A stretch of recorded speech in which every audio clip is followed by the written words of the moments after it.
মহাদেবের সেই উন্মত্ত গতি কিছুতে স্তব্ধ হচ্ছে না। এদিকে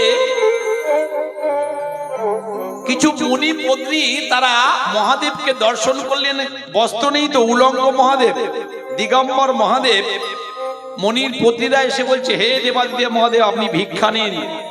মনির পত্নীরা এবার যখন ভিক্ষা দিতে এলেন, দেখলেন নগ্ন শিব। তাকে দেখে নাম শুনে আকৃষ্ট হয়ে তার পিছনে পিছনে চললেন, কৈলাস ধামে উপনীত হলেন। মুনিগণ বাড়িতে ফিরে এসে দেখছেন তাদের পত্নীরা কেউ বাড়িতে নেই। ধ্যান যোগে জানতে পারলেন তাদের পত্নীদেরকে আকর্ষণ করেছেন মহাদেব। বলল, মহাদেব, স্ত্রীকে হারিয়ে আমাদের স্ত্রীদেরকে আকর্ষণ করেছো, বশীভূত করেছো। ন্যাংটা শিব, আমরা অভিশাপ দিলাম, এই মুহূর্তে তোমার লিঙ্গের পতন হয়ে যায়। মহাদেবের লিঙ্গ স্খলিত হয়ে গেল। ব্রাহ্মণের বাক্য শুদ্ধি ছিল। দেখিতে দেখিতে সেই লিঙ্গ পট্টিত হইল। লিঙ্গের ভাবে চতুর্দশ ভুবন কম্পিত হইল। স্বর্গ মর্ত পাতাল রসতল হয়ে যাবে। দেবরাজ ইন্দ্র মিটিং করলো স্বর্গে, উপায় কি হবে এখন? বললো, উপায় একটা আছে। ব্রহ্মা বিষ্ণু মহেশ্বর, ব্রহ্মা উপরের দিকে যাও আর বিষ্ণু তুমি নিচের দিকে যাও। দেখো, 7টা পাতাল যদি ভেদ করে তাহলে জগৎ সংসার অচল হয়ে যাবে। ব্রহ্মা বলল, আমি যাব। ব্রহ্মা এবার ব্রহ্মলোকে গিয়ে দেখছে যে সেখানটাও থরথর করে কাঁপছে ব্রহ্মলোকটা। এখন সঙ্গে নিয়েছিল দুজনকে। কাকে? সুরভি গাভীকে আর কেতকী ফুলকে। বাবা, এই কেতকী ফুল খুব সুন্দর মিষ্টি গন্ধ। দুজনকে সঙ্গে নিয়েছিল। ইন্দ্র বলেছিল, দেখে এসো তো। আর বিষ্ণু গিয়েছিল পাতালে। বিষ্ণু পাতাল থেকে প্রবেশ করে বলি মহাদেবের কাছে গেল। সেখান থেকে এসে বললো, হ্যাঁ, তখনও পর্যন্ত থরথর করে কাঁপছে। দেবরাজ ইন্দ্র বলল, হে ব্রহ্মা, কি খবর? ব্রহ্মা বলেছিল, শোনো গাভী, আমি যা বলবো তুমি তাই সাক্ষ্য দেবে। সৃষ্টিকর্তা ব্রহ্মা, পালনকর্তা বিষ্ণু, সংহারকর্তা মহাদেব। যদি বলি মহাদেবের কোপে আমার ব্রহ্মলোকটা থরথর করে কাঁপছে, তাহলে মহাদেবের কাছে আমি ছোট হয়ে যাব। আর তো অহংকার হলো। অন্যায় যে করে আর অন্যায় যে সহে, তব ঘৃণা তারে তৃণ সমদহে। গাভী বলল, বেশ, আপনি যা বলবেন আমি তাই দেব। ইন্দ্রের রাজসভায় এসে ব্রহ্মা বলল, মহাদেবের যে লিঙ্গের ভার, সেই লিঙ্গের ভারে ব্রহ্মলোকের কোনো ক্ষতি হয়নি। যেই বলেছে দেবাদিদেব মহাদেব সর্বভূতাত্মা উপনীত হয়েছেন। হর হর মহাদেব। দৈববাণী হলো, হে ব্রহ্মা, সৃষ্টিকর্তা ব্রহ্মা হয়ে তুমি, তোমার 5টা মাথা ছিল, যে বদনে মিথ্যা কথা বললে আমি অভিশাপ দিলাম, আজকে থেকে তোমার একটা মাথা খসে পড়ে যাক। খসে পড়ে গেল একটা মাথা। জগৎ সংসারে তুমি আর তোমায় কেউ পূজা করবে না। ব্রহ্মা কেঁদে ধরলো, তুমি তো বৈষ্ণব, আমায় ক্ষমা করো। বললো, একদিন করবে পূজা। কবে করবে? বললো, যেদিন বিবাহ বন্ধনে আবদ্ধ হবে জগৎ সংসারের নরনারী। আর জগতের সমস্ত শুভ কর্ম করতে গেলে অগ্নিকে সাক্ষী রেখে করতে হবে। তুমি ব্রাহ্মণ, একে দিয়ে, তাহলে অগ্নি নারায়ণ ব্রাহ্মণকে সাক্ষী রেখে করতে হয়। কিন্তু সেবা পাবে ওই যখন বিবাহ হবে তখন। এমনি তোমায় কেউ পূজা করবে না। সঙ্গে ছিল কে? গাভী মিথ্যা সাক্ষ্য দিয়েছিল। গাভী, তুমি মিথ্যা সাক্ষ্য দিলে, আমি মহাদেব অভিশাপ দিলাম, আজকে থেকে তোমার মুখটা অপবিত্র হয়ে যাক। এইবার গাভী করজোড়ে কাঁদে, হে মহাদেব, আমার উপায় কি হবে, গতি কি হবে? সবই তো স্বর্গে ছিলাম। বললো, তুমি মরতে চলে যাবে। আমি আশীর্বাদ করছি, গোবিন্দ যেদিন তোমার বদনে চুম্বন করবে সেদিন তোমার মুখটা পবিত্র হয়ে যাবে। আর কি? শোনো, আজকে থেকে তোমার পিছনটা পুরো পবিত্র হবে, কিন্তু মুখটা পবিত্র হবে না। সেদিন থেকে বাবা গাভীর দুগ্ধ পিছনের দিকে গোময়, ওই গোময়ের মধ্যে মা লক্ষ্মী স্থান পেয়েছিল। 33 কোটি দেবদেবী গাভীর মধ্যে আছে। হরি বল। আমি আশীর্বাদ করলাম, গাভী তুমি মরতে থাকলেও জগতের মানুষ তোমা ছাড়া জগতে কোনো শুভ কর্ম সম্পন্ন হবে না। নিতাই গৌর। সূর্য উদয়ের আগে যদি কেউ সদর দরজা, সদর দুয়ারে একটু গোময় দিতে পারে, হ্যাঁ, যদি দিতে পারে কি হবে, তার ঘরে লক্ষ্মী বাঁধা থাকবেই অবশ্যই। আমি বলছি না, আপনারা লিঙ্গ পুরাণ শিব পুরাণ খুলে দেখে নেবেন, বা বৃহৎ লক্ষ্মী চরিত পাঁচালী আপনারা পড়ে দেখে নেবেন। কেতকী ফুলকে বলল তুইও মিথ্যা সাক্ষ্য দিয়েছিস, স্বর্গের পারিজাত পুষ্পশিলি আজকে থেকে চলে যা জগতের বুকে কেতকী, তবে তোর ওই গন্ধ থাকবে সুন্দর, কিন্তু জগতে কোনোদিন তুই দেব সেবায় লাগবি না। নিতাই গৌর হরি হরি বল। এদিকে কি হবে, ভগবান গোবিন্দ এবার আহ্বান করলেন মা ভবানীকে, যোগেশ্বরী যোগমায়াকে। সর্বমঙ্গল মঙ্গলে শিবে সর্বার্থ সাধিকে শরণ্য ত্রম্বকে গৌরী নারায়ণী নমস্তুতে। মা বলল, হে গোবিন্দ বলো কেন আজ্ঞা করেছো? বলল, মা তুমি তো মা মনে মাটি, ধরণী তোমার ভার সহ্য করতে পারছে না। মহাদেবের সেই স্খলিত লিঙ্গ বিনা অপরাধে অভিশাপ প্রাপ্ত হয়েছে, তাই তুমি মাটি হয়ে যাও। আর বাবা মহাদেব তার সেই লিঙ্গটা জগতের বুকে যত জীব তত শিব, প্রত্যেকটা জীবের মধ্যে সেই লিঙ্গটা বর্তমান থাকবে, আর তুমি মা হয়ে প্রত্যেকটা নারী জাতির সঙ্গে মিশে যাও। ভক্তমণ্ডলী ভক্তিমতী মায়েরা সেই মাটির উপরে সেই লিঙ্গটা স্থাপিত হয়েছিল, অর্থাৎ শিবলিঙ্গ মানে বাবা আর মায়ের মিলিত রূপ। চতুর্দশীর ব্রত, শিব চতুর্দশী মানে কি? শিব ঠাকুরের একার দিন নয়, অর্থাৎ বাবা মায়ের বিবাহের দিন শিব চতুর্দশী ব্রত। এখন ওই চতুর্দশীর দিনে মা লক্ষ্মী যখন 100 খানা পুষ্প নিয়ে শিবের চরণে নিবেদন করছেন, আস্তে আস্তে মায়েরা শিবের চরণে নিবেদন করছেন, সর্বপ্রথম মাতা লক্ষ্মী, এই যে মাতা লক্ষ্মী সর্বপ্রথম শিব ঠাকুরের পূজা করেছিলেন। 100 খানা যখন ওই পদ্ম নিয়ে ভগবানের চরণে দান করবেন শিব ঠাকুরের চরণে, এখন ভগবান শ্রীনারায়ণ মহেশ্বরের সঙ্গে যুক্তি করেছেন কি 2 খানা পদ্ম চুরি করে নিয়েছেন। ছোট করে একটু শুনুন মায়েরা। এখন যেই চুরি করে নিয়েছেন, মাতা লক্ষ্মী মনে মনে চিন্তা করছে, আমি একবার নয় 3বার গুনলাম, এতদিন পূজা করে আসছি, কোনোদিন কম পড়েনি। আবার এই পদ্মের জন্ম মা গৌরীর অঙ্গ থেকে, রক্ত থেকে, সে অন্য একটা দিক, যাক তাহলে কোনোদিনই কম পড়েনি। আর শিব চতুর্দশী ব্রতের দিনে আজকে তো ব্রত উদযাপন করবো, আমি 2 খানা পদ্ম কম পড়ে গেল। মনে বড় কষ্ট হলো মা লক্ষ্মী, যদি মহাদেবের ভক্ত হতে পারতাম তাহলে জগতে নারায়ণের আমি শ্রেষ্ঠ ভক্ত হতে পারতাম। মনে পড়ে গেল একদিন ব্রজনাথ ভগবান নারায়ণ বলেছে, তোমার দেহ সরোবরে 2টো পদ্ম ফুল আছে, তাই যদি হয় তাহলে এক কাজ করি। শুনে নিন মায়েরা, পূজায় বসে কেউ কখনো উঠবেন না। যদি পূজায় বসে একবার ওঠেন তাহলে জানবেন সেদিনকার পূজাটা আপনার সম্পূর্ণ হলো না। মা লক্ষ্মী চিন্তা করলেন, আমি যদি পুষ্প আনতে যাই তাহলে পূজাটা ভঙ্গ হয়ে যাবে।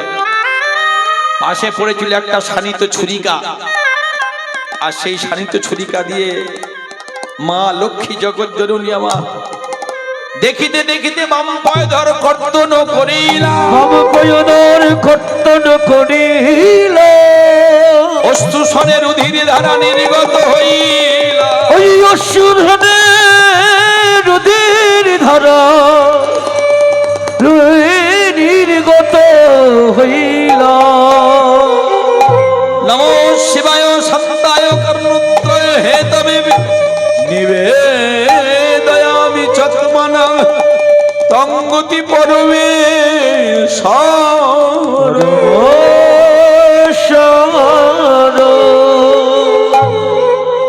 আবির্ভূত হয়েছেন শঙ্কর ভোলা মহেশ্বর, যার এক নাম আশুতোষ। তখনও বিল্লপত্র সৃষ্টি হয়নি। মহাদেব তো পরম বৈষ্ণব, দেবানাম অচ্যুত যথা বৈষ্ণবানাং যথা শম্ভু আর নিম্ন গানাং যথা গঙ্গা। মহাদেব কেঁদে বলছে, ওগো জগৎ জননী মা, এ তুমি কি করিলে? এ তুমি কি করেছো মা? তুমি আমার পূজা কেন করলে? জগতের আধার ভগবান নারায়ণ, তুমি শ্রেষ্ঠ ভক্ত হওয়ার জন্য তুমি যেমন আমায় পূজা করলে, তুমি তো অন্যায় করোনি। তোমার ওখান থেকে 2টো ফুল আমি চুরি করে রেখে দিয়েছিলাম। নারায়ণ এসে দাঁড়িয়েছেন, মহাদেব দাঁড়িয়েছেন, অজন্যয়ন ভোলানাথ মহেশ্বর কাঁদছেন। শোনো মাঝে কর্ম তুমি জগতে করিলে, আমার পূজা তুমি যেমন করে নিজের অঙ্গ দিয়ে দান করিলে, যেমন করে সম্পন্ন করিলে, আমি দেবাদিদেব মহাদেব আদিদেব বিষ্ণু অন্তপ্রাণ আমি তোমায় আশীর্বাদ করলাম, যেমন ছিল তোমার স্তনযুগল তেমনও প্রস্ফুটিত পদ্মের ন্যায় হোক। ওগো জননী, ওগো জননী, নিজের স্তনের বিনিময়ে তুমি যখন শিবের নাম বর্ধিত করিলে, শিবের নামে বর্ধিত করিলে, জগতে শিবের মাহাত্ম্য বাড়িয়ে দিলে, আহা, আমি ভোলা মহেশ্বর এই ত্রিশূল দিয়ে তোমার ওই কর্তন করা কাটা স্তন আমি মাটির মধ্যে বপন করে দিলাম। শুধু তাই নয়, শোনো মা, যেমন করে বাম পায়ে ধর কর্তন করলে, হরি বল মায়েরা, সেই জন্য মায়েদের মাতৃ জাতি আমি আশীর্বাদ করলাম। জগতে আজকে তুমি যেমন করে বাম পায়ে ধর কর্তন করেছো, তাই তোমার মতো করে ওই বাম পায়ধরের থেকে দক্ষিণ পায়ধর উন্নত জগতে সমস্ত মাতৃ জাতির মধ্যে পরিগণিত হবে। হরি বল। যখন বাম পায়ধর কেটেছি তখন ডান পায়ধর কাঁদছে আর বলছে, ওরে বাম পায়ধর তোর কি ভাগ্য বলি হারিয়ে যায়, জগতে বৈষ্ণব সেবায় তুই লেগে গেলি। ভগবান বলেছে, আমার থেকে আমার বৈষ্ণবের সেবা দিলে আমি খুশি হই। বলি সেদিন আমার কবে মা হবে, বলি সেদিন আমার, হরি বল, আমার কবি হবে, বলি বৈষ্ণব সেবায় লেগে যাব, বলি সেদিন আমার কবি হবে, বৈষ্ণব সেবায় লাগিতে পারব, বলি সেদিন আমার কবি হবে, ওই বৈষ্ণব চরণ কবে পাব, বলি সেদিন আমার কবি হবে, বলি বৈষ্ণব চরণ কবে পাব, বলি সেদিন আমার কবি হবে, বৈষ্ণবের কবে চরণ ধরব, বলি সেদিন আমার কবি হবে, রাম চরণ কবে পাবো, বলি সেদিন আমার কবি হবে, বলি সেদিন আমার কবি হবে। ভোলানাথ মহেশ্বর আশীর্বাদ করলেন, শোনো মা, জগতে তুমি ছাড়া জগৎ সংসার অচল, কোনো শুভ কর্ম হবে না, জগৎ সংসার চলবে না। নারায়ণের আগেও তুমি বসবে লক্ষ্মী নারায়ণ, ওই শ্রী মা লক্ষ্মী রমা। আর শোনো, মাটির মধ্যে বপন করে দিলেন কি, সেখান থেকে হলো বিল্ল বৃক্ষ, যে বিল্ল বৃক্ষের তিনটে ফলক, একটায় থাকবে ব্রহ্মা, একটায় থাকবে বিষ্ণু, একটায় থাকবে দেবাদিদেব মহাদেব, হরি বল। আর বিল্ল বৃক্ষে কি থাকবে, ওই যে স্তনটা তুমি কর্তন করলে, ওই বিল্ল বৃক্ষে জন্ম নেবে আজকে থেকে শ্রীফল, হৃদয় গৌর হরি বল। বল হরি বল। ওই ফলে আমি সন্তুষ্ট হব, বেল বাবা। আর শুধু তাই নয়, যারা জগতে ভক্তি না নিয়ে বিল্ল বৃক্ষের দিকে নয়ন মেলবে, তাদের ওই কাঁটারূপী হয়ে মদন তাদের দগ্ধ করবে, দংশন করবে। আর এই বিল্ল বৃক্ষ দুটো জগতের মধ্যে 33 কোটি দেবদেবীর সেবায় লাগে, কিন্তু সূর্য পূজা আর গণেশ পূজায় বিল্ল বৃক্ষ ব্যবহার করা হয় না, খুব কম। যারা বৈদিক ব্রাহ্মণ, তারা কিছু কিছু আচার নিষ্ঠা আছে, সেগুলো মেনে তবে পূজা করেন। তাহলে দেখা গেল কি, ওই বিল্ল বৃক্ষের মধ্যে 33 কোটি দেবদেবী বর্তমান বাবা মহাদেবের আদেশ অনুসারে তিনি বলে দিয়েছিলেন। সেদিন থেকে এই বিল্ল বৃক্ষ জগতের বুকে প্রচার হয়ে গেল। প্রধান বৃক্ষ কি, অশ্বত্থ, আমলখী আর বিল্ল। আর জগতে যে গরু দেখেন মায়েরা, আমরা বলি পঞ্চগব্য, গরুর সবগুলো জিনিস কি, দধি, দুগ্ধ, ঘৃত, গোচনা, গোবর, আমরা বলি না, জ্যোতিষীরা বলি না আমরা। কারণটা কি, হয়ে গেছে আর 5 মিনিট। কারণটা কি একটু জেনে নিন মায়েরা। আচ্ছা, দেখেছেন যে ঠাকুর মশাই পূজায় বসবেন, বলবে গরুর মুখের একটু লালা নিয়ে এসো, বলে নাকি? কি বলে? বললো গোচনা নিয়ে এসো। কেন গোচনা এত পবিত্র হলো? কবে থেকে হলো? মায়েদের শ্রী মতি দেওয়া হয়। শ্রী মানেই লক্ষ্মী। লক্ষ্মী ছাড়া জগৎ সংসার অচল। লক্ষ্মী যদি সংসারে না থাকে সেই সংসারটা বৃথা হয়ে যাবে। শুনে নিন ভালো করে। একদিন গোলক বৃন্দাবন বৈকুণ্ঠ ধামে, চারটে ধাম, বদ্রীধাম, বদ্রীনারায়ণ, রামেশ্বরম, দ্বারকাপুরী আর জগন্নাথ ধাম, এই চারটে প্রধান ধাম। ভগবান শ্রী নারায়ণ মা লক্ষ্মীকে স্বর্ণ পালঙ্কে শয়ন করে আছেন। মা লক্ষ্মীকে বলছেন, মা লক্ষ্মী প্রশ্ন করছেন, হে নারায়ণ, আমি তো তোমার দিনরাত্রি চরণ সেবা করি, তা জগতের মধ্যে আমি তাহলে তোমার সব থেকে শ্রেষ্ঠ ভক্ত, তাই তো নাকি? ভগবান নারায়ণ বলছেন, নিঃসন্দেহে তুমি তো লক্ষ্মী রমা, সর্ব ঐশ্বর্যশালিনী। তবে আজকে এত সুন্দর তোমায় লাগছে, এত সুন্দর তোমার রূপ, তোমার দেহ সরোবরে যেন মনে হচ্ছে প্রস্ফুটিত দুটো পদ্ম। ভগবান প্রশংসা করলেন। এবার গোবিন্দ বলছে, জগতে তুমি আমার প্রিয়, তবে জগতে সব থেকে যে শ্রেষ্ঠ বৈষ্ণব সে আমার কাছে প্রিয়। যেই বলেছে মা লক্ষ্মীর একটু রাগ হয়েছে, বাবা আমি দিনরাত তোমার চরণ সেবা করি, আমি তোমার স্ত্রী অর্ধাঙ্গিনী বামা, তুমি বলছো পরম বৈষ্ণব কে? বললো জানো না, আবার দেবাদিদেব মহাদেব। তাই ওই তোমার শ্রেষ্ঠ। বললো না, বাকি আছে। কি বাকি? বললো জগতে তারাই আমার সর্বশ্রেষ্ঠ ভক্ত। কারা? বললো যারা, ভালো করে বুঝবেন কথাটা, যারা শিব ভক্ত, যারা শিবের পূজা করে জগতের মধ্যে, সেই হচ্ছে আমার সর্বশ্রেষ্ঠ পরম ভক্ত। তাই গৌর হরিবল হরিবল। যদি জানতে চাও তত্ত্বরে, হতে হবে তত্ত্বরে। এখন যেই বলেছে মা লক্ষ্মী মনে মনে চিন্তা করছে, তাহলে আর দেরি করবো না। তাহলে শিবের যদি ভক্ত গোবিন্দের প্রিয় হয়, নারায়ণের শ্রেষ্ঠ ভক্ত হয়, তাহলে আমি এবার নারায়ণের চরণ ছেড়ে শিবের চরণে পড়বো, যে শিব নারায়ণকে ডাকে। এইবার মা লক্ষ্মী শুরু করলেন শিবের পূজা। কোথা থেকে?